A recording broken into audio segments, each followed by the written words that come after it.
ಅಶ್ವತ್ಥಮ್ಮರವರ ಪರಿಚಯ. ಗೌರವಾನ್ಯ ಅವರಿಗೆ ಸಮರ್ಪಿಸುವಂತಹ ಸನ್ಮಾನ ಪತ್ರ. ಕುಂದಾಪುರ ತಾಲೂಕಿನ ಕಂಚಿಗೋಡು ತಮ್ಮ ಹುಟ್ಟೂರು. ವೃತ್ತಿಯಲ್ಲಿ ಭಿಕ್ಷೆ ಬೇಡುತ್ತಿದ್ದ ತಾವು 3 ಹೆಣ್ಣು ಮಕ್ಕಳನ್ನ ದತ್ತು ಪಡೆದು ಸಾಕಿದ ಮಹಾತಾಯಿ. ಸಾಧಾರಣ ಅವರ ವಯಸ್ಸು 70 ವರ್ಷ.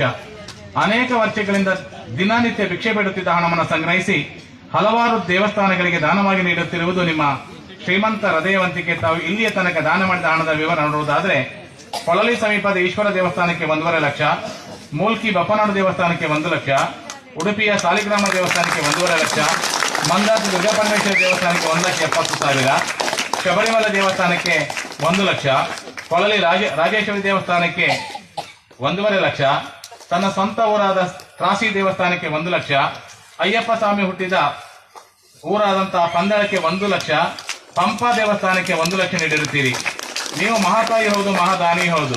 ತಾವು ಬೆವರು ಸುರಿಸಿ ಬೇಡಿದ ಹಣವನ್ನ ತಾನು ಐಷಾರಾಮಿ ಜೀವನವನ್ನು ಬಯಸದೆ ಎಲ್ಲ ದೇವರ ಮುಡಿಗೆ ಸಮರ್ಪಿಸುವುದು ನಿಮ್ಮ ಅತಿ ದೊಡ್ಡ ಗುಣವನ್ನು ನೋಡಿ ನಿಮ್ಮನ್ನು ಸನ್ಮಾನಿಸಲು ನಾವು ಈ ಸಂದರ್ಭದಲ್ಲಿ ಹೆಮ್ಮೆ ಪಡುತ್ತಿದ್ದೇವೆ. ಸದ್ಯದಲ್ಲೇ ಮಂದಾತಿ ದೇವಸ್ಥಾನದಲ್ಲಿ ಅನ್ನದಾನ ಮತ್ತು ವಸ್ತ್ರದಾನ ಸೇವೆ ಮಾಡಿ ಶಬರಿಮಲೆ ಯಾತ್ರೆ ಮಾಡಬೇಕೆಂಬ ನಿಮ್ಮ ಕನಸು ಈಡೇರಲಿ. ಇನ್ನಷ್ಟು ಸಮಾಜಮುಖಿ ಕೆಲಸ ಇವರಿಂದ ಆಗಲಿ. ಮುಂದಿನ ಪೀಳಿಗೆಗೆ ಇವರ ಸಮಾಜ ಸೇವೆ ಪ್ರೇರಣೆಯಾಗಲಿ ಅಂತ ಪ್ರಾರ್ಥಿಸುತ್ತಾ ಗೌರವಾಧಾರಗಳೊಂದಿಗೆ ಅವರಿಗೆ ಸಮರ್ಪಿಸುತ್ತಿರುವ ಸನ್ಮಾನ ಪತ್ರ ವೆಚ್ಚ ಸಂಘಟಕ ಶ್ರೀ ನಾಗರಾಜ್ ಶೆಟ್ಟಿ